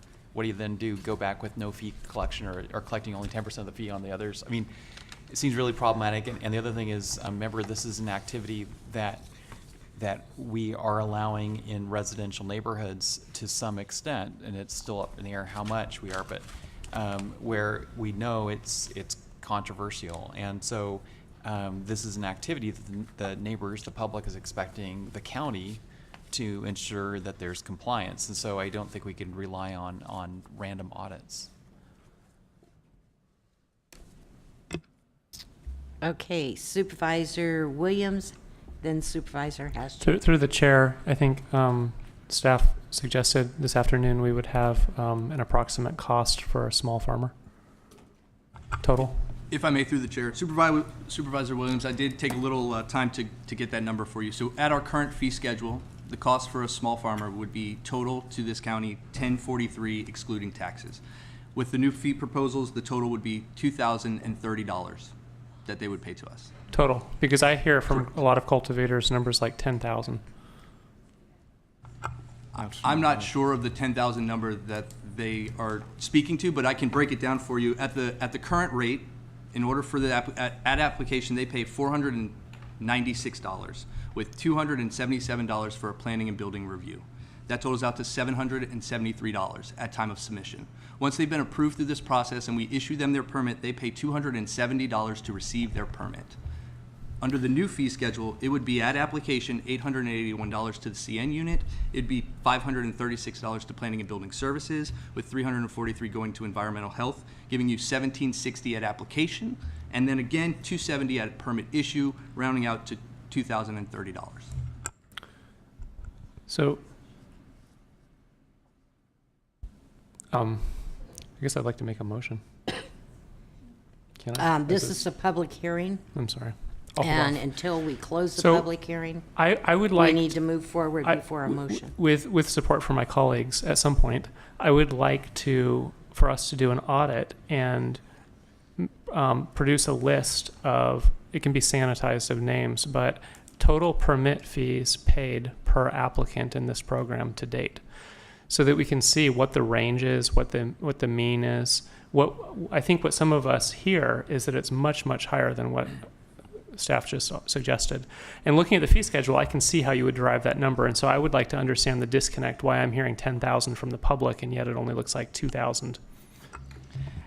If I may, through the chair, just for additional direction on that, would you be asking us to also look at fees that are collected by other departments other than planning and building and/or the cannabis unit? Not if it's incidental. If it's a well permit, I don't think we need to add that in, right? It's the same fee no matter how they use the water. But if it's specific to cultivation, if it's a necessary step to get a license, I think it should. And taxes or anything like that as No. well? No. One point of clarification, Sean Connell, Cannabis Program Manager. Do you also want to see the funding that would come out of their compliance plan, which is the restrictions on their permits, and how that also impacts the cultivator? Because I think that now we start talking a different conversation. Well, the goal here is we're $2.5 million in the red, and we have about 240 applicants that have been permitted. If we only get the amount you suggested per applicant, we're not going to close that hole. And so I'm just trying to figure out how the numbers are going to add up. If I may, through the chair, I'll just add that we also have, that through building permits and activities like requiring a variance, things like that, are those, sort of ancillary permit costs that you'd want us to look at as well at all? No. What I want to understand is how we're going to get to break even on this program. And I think if we're only getting about 2,000 out of each applicant, we're going to fall short in closing. So the arithmetic just isn't, maybe we could provide some documentation at some point, but it's not adding up. Okay, we need to stay with the fee schedule, and I think planning and building services have stated that they will continue to audit. That is what I heard. So we need to move forward on this. I understand your concern. I have the same concern. But I think they understand it, and it'll be part of their audit and the information they bring back. Is that correct, sir? That's Brent Schultz, Planning and Building Director. That's correct. And I just wanted to add one thing to that 10,000 number you hear, cannabis cultivators. A lot of that's CAL FIRE, Water Board, CDFW, and Cal Cannabis fees. A lot of times our applicants will lump us in with the state agencies. And I know they see us like a state agency. We're not. We're a county entity. We're a general law county. And so it's, but we could break out numbers for you if you'd like. Madam Chair, may I confirm if that was a board directive? For which item? The direction to staff to produce a list of permit fees, et cetera, regarding the cultivation audit. No. Can I rephrase? Okay, Supervisor. I would like staff to provide documentation showing that the proposed fee schedule will bring the cannabis program into the black. That we're collecting fees. Because I don't think they can do that. You don't think they can do that? No, because... We're talking about cost recovery here, right? This fee schedule is designed to provide cost recovery. And so I want to see how we reach that goal. If we're 2.5 in the hole, how does this increase get us to the black? Hang on. Darcy? Thank you. Through the chair, there is in this calculation is the minimum tax. So in what we're presenting, it doesn't reconcile anything to the minimum tax, and that bringing those items forward. So we would need to address that as well. So they would, that amount of money would also be going into our gap. Assuming we collect the minimum tax, which remains to be seen. And that's very true. We're on a slippery hill. Can't remember which one of you were first. I was just going to reiterate what I think Darcy just said, which is the way the gap gets closed is from the collection of the actual voter-approved tax. Supervisor Haschak. Yes, thank you, Madam Chair. I guess I want to go back to this point about the, renewal application. And what Supervisor McCowan brought up is that there has to be a better way than redoing the whole thing again and using the same amount of staff time for a renewal. We need to have some kind of checklist that a person could check off the boxes and turn it in, and someone review it and say we're good and send it off to environmental health, and they're saying we're good. There's no need to do all of this stuff, and they get their annual compliance checkup. And what I think I heard, and staff will correct me if I'm incorrect, but I think what I heard, we keep changing the ordinances. So by the time the person would come in for their second permit, the regulations may have changed, so the staff is having to go back and completely go over everything. Is that what you were saying earlier? Madam Chair, that is correct. But I've also heard that people are changing because of the marketplace and everything. But if a person can come in and say, I didn't change anything, and I believe that I'm still in compliance, then it should just be a $50 fee or something. But we've changed it since these inspections. Yeah. well, then we need to get our. Madam Chair, We if I- can't put the onus on these small growers who are just trying to survive at this point. Then we need to stop changing the ordinance. Director? Brent Schultz, Planning and Building Director. I'd just like to say again, that being the new person here and watching the cannabis program, it's not like walking out to a room addition or walking out to a new building where we can look at everything. These are big sites, some of them. They've got potential growing sites all over the site, maybe not in one site. Maybe they're in hoop houses, maybe they're in greenhouses. So we're going and measuring plants to make sure they're under a canopy. This isn't a real efficient program as far as, if you compare it to a building program. And that's one of the things I'm going to try to do, is to try to get to a point like that. And I think you will get there over time as people get used to your ordinance. And as our new staff gets used to the ordinances, I think we will get there to a more efficient process. Right now, we're not. And I went over all these hours and numbers extensively with Julie and Sean, and I'd really like to keep them right there. But again, I will tell you, when you want to look at them again, I'll be happy to come back, pull our track it, show how much time it's taken on them, and recommend them be lowered. I wouldn't do it right now. You've heard my talking points.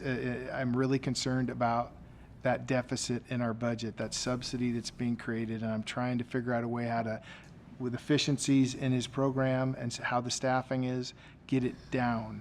And I need these fees to be where they are right now. But obviously, I defer, you are the decision makers, it's your budget, and it's your fees. Well, I do understand what Supervisor Haschek is concerned about, but we need to stay steady and let it work. I mean, if it doesn't work, come back at a later point. But we keep changing it so much that our ordinance, and have since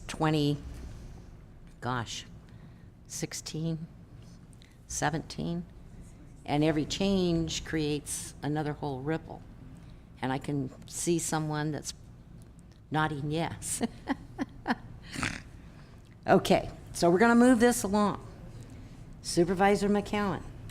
Thank you, Madam Chair. I had one question. The preliminary review, is that intended to be every year?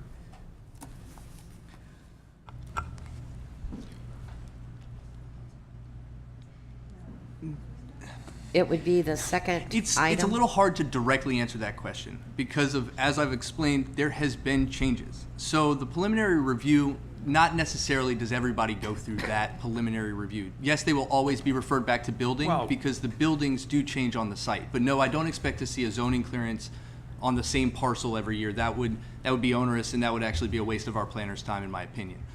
But they would need to be referred to building because we do see an expansion of buildings and infrastructure on these sites. Well, they're all in building to begin with. We've made that change. Correct. And so I've come in, I've made my application, I paid my application fee. Part of that, there's going to be what's now called preliminary review, used to be property profile. So my property is being thoroughly reviewed. What do our records show is on there now? What's the condition of that property, the size, the zoning, et cetera? We shouldn't have to do that again the second year.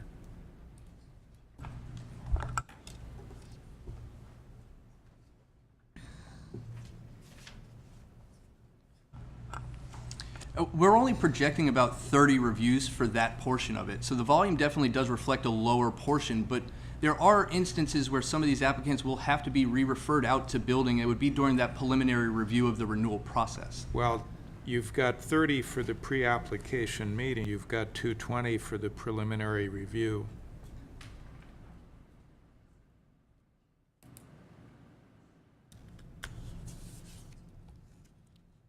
And you say what page you're on, please? Page 1 of Part A, Attachment 6. Oh, you've got that, okay.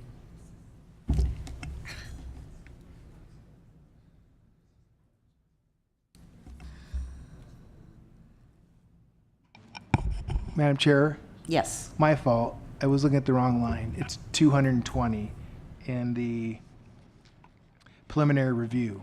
That's the old property profile process. And that should be a one-time deal. We've figured out the zoning, the parcel size, et cetera. Owner?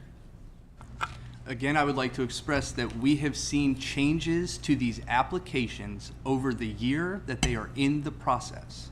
They change. Some people apply as an outdoor, and by springtime, they have hoop houses that have shown up on their property for starts. That is a giant change in the process, and therefore we would need to send that to building for the review. No, because you already know the parcel size and the zoning and all the rest of it, and then you look at your table, is this new change allowed or not? That's part of your application fee and permit and compliance. So, you know, I'm getting pretty close to being able to support most of this.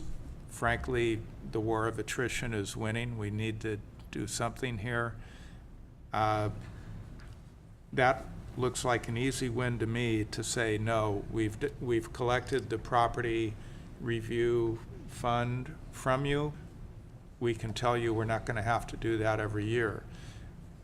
You make changes, that might affect how much you're going to pay for your permit compliance inspection if you've made changes and you didn't tell us, or if you're changing your permit type, you might have to reapply again.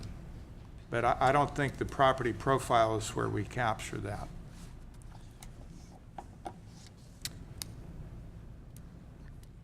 Okay, Supervisor Williams? Through the chair, do I understand correct that if a grower puts a hoop house, also known as a cold frame, not a structure, but an agricultural instrument over top of their plants, that they have to go back through a review? If I may, through the chair. Yeah.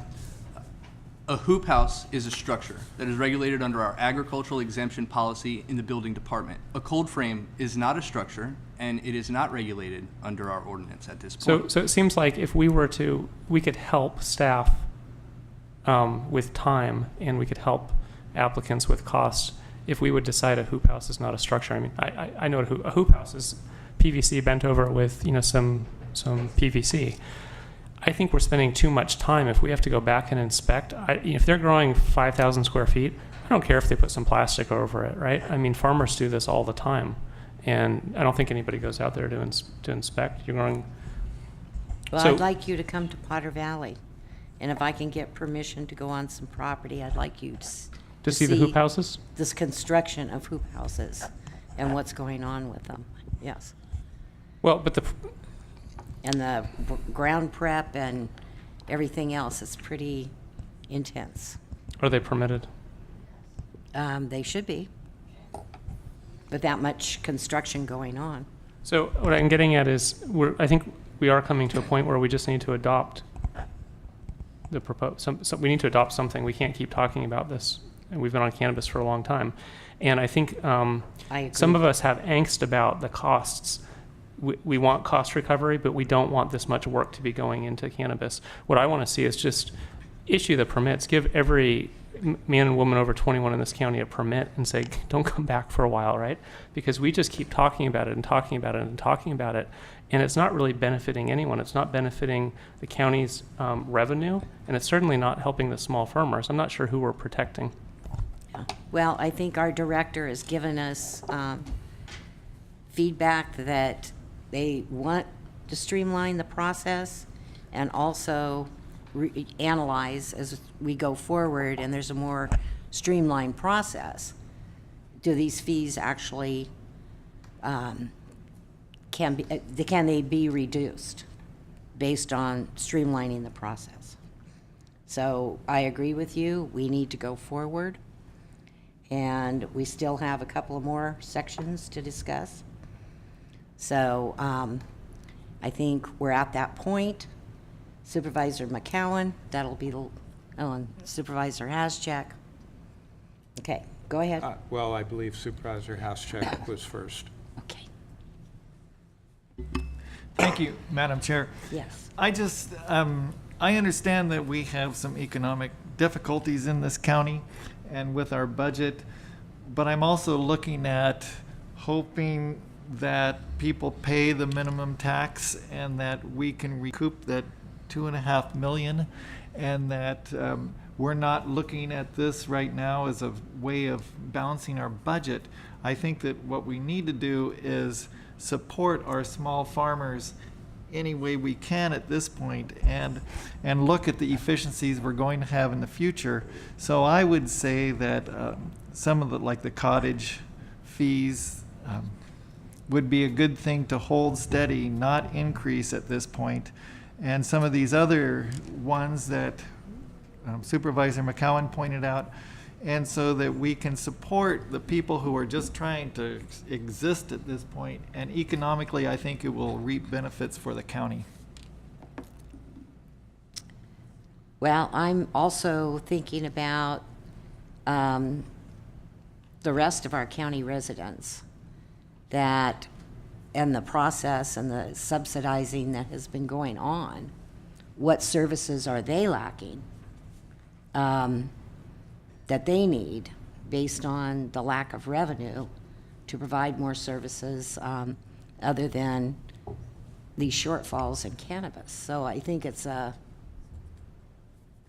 balancing act, and we're going to have a horrible budget to come with, and I think we need to move these forward. Supervisor McCowan? Thank you, Madam Chair.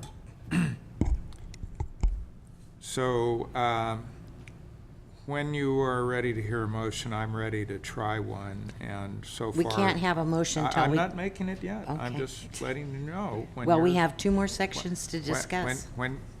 I kind of thought we had discussed them, but when you're ready, I'm ready to make a motion. And the one item I highlighted is the one that I would make an adjustment.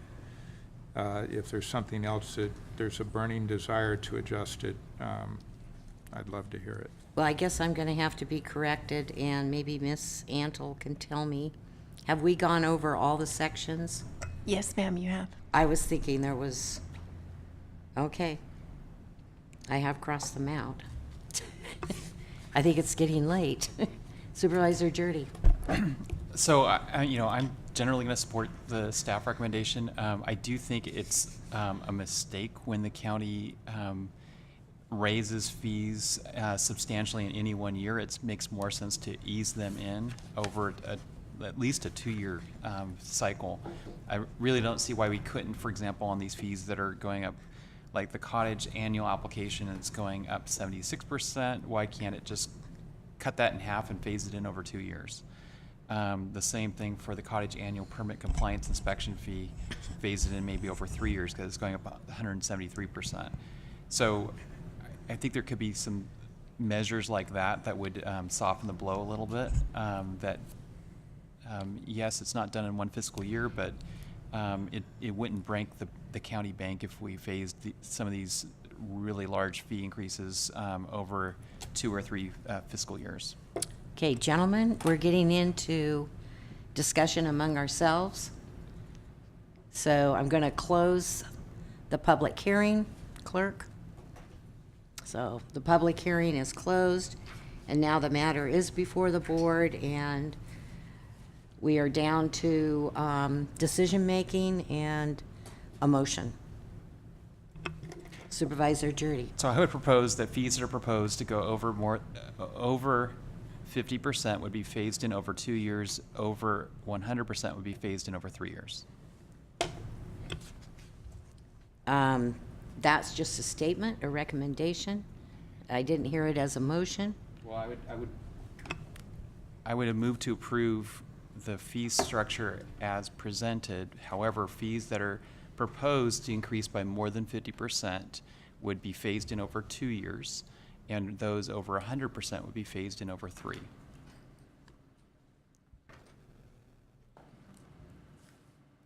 So we do have a motion on the floor. Supervisor Williams? If I understand correctly, we're still going to be subsidizing the program in a significant amount, maybe in the millions in the aggregate. And I think we gave staff a previous policy that our target is cost recovery, and yet we're not really doing that here. It seems murky. So we have a motion, but a lack of a second. So the motion dies for lack of a second. Supervisor McCowan, then we'll go to Supervisor Haschek.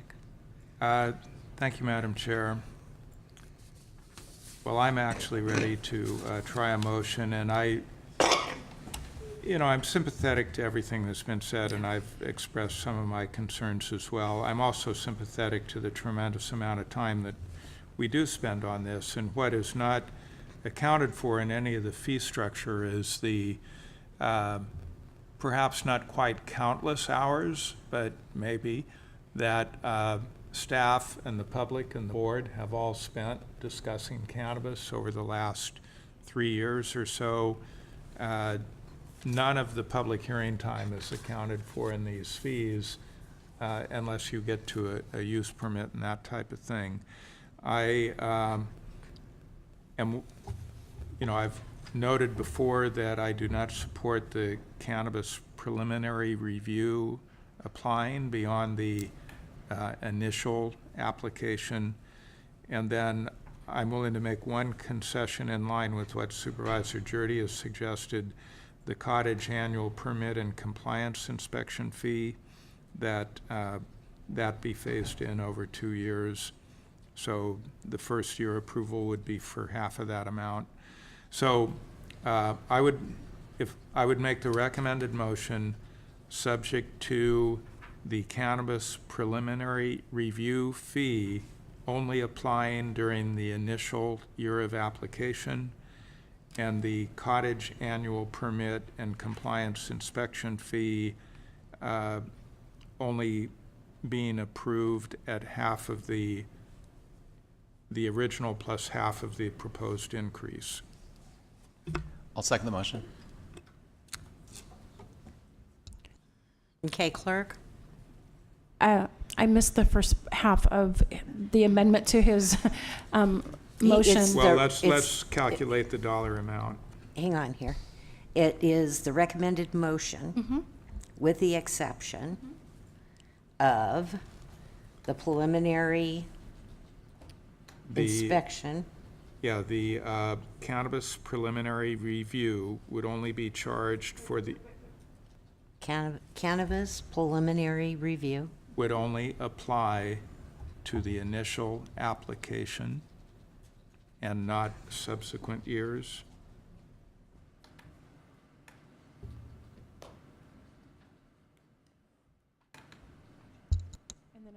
If I can continue, I also have the cottage annual permit and compliance inspection fee be phased in over 2 years. The first year approval would be 1/2 of the amount. Is that correct? 1/2 of the Well, why don't we just... 50% of the increase. Why don't we just say that the cottage annual permit and compliance inspection fee would be $504? And what would it go to the second year? We'll talk about that next April. 738. I would rather put that in. Well, if you want... I think your second... And the second year, it would be 738. I believe the second to the motion. Understood it as that? Madam Chair, may I ask for clarification? I know Sure. you're still discussing it, but when you say 100% on this form that we've been looking at, there's the 100% for the fees that haven't been initiated before. Would you be speaking at phasing? We're not, we're only changing two line items. Two line items.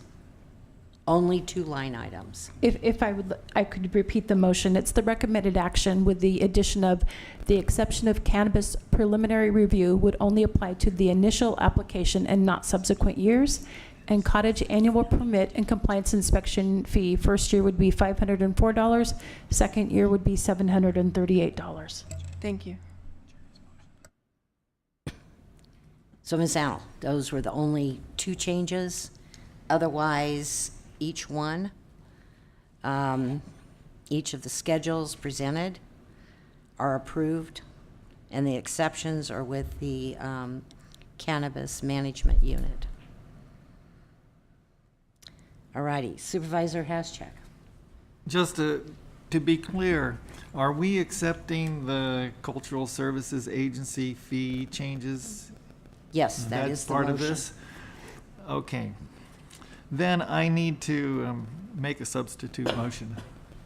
Okay? And I want to move that those fees... There's a motion on the table at the moment. I know,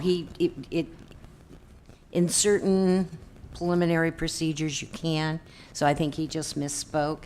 What he's speaking to is the motion, but he would like to have an amendment to the current motion.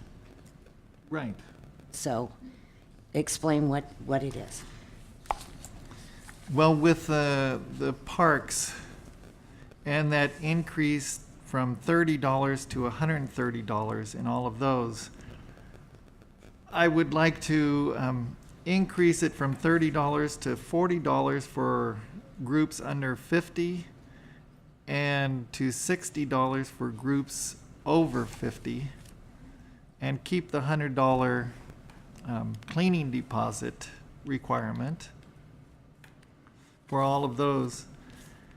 And then with the cannabis fees, I would like to keep the cottage annual application fee and the cottage annual permit and compliance inspection fee at the same current fee level.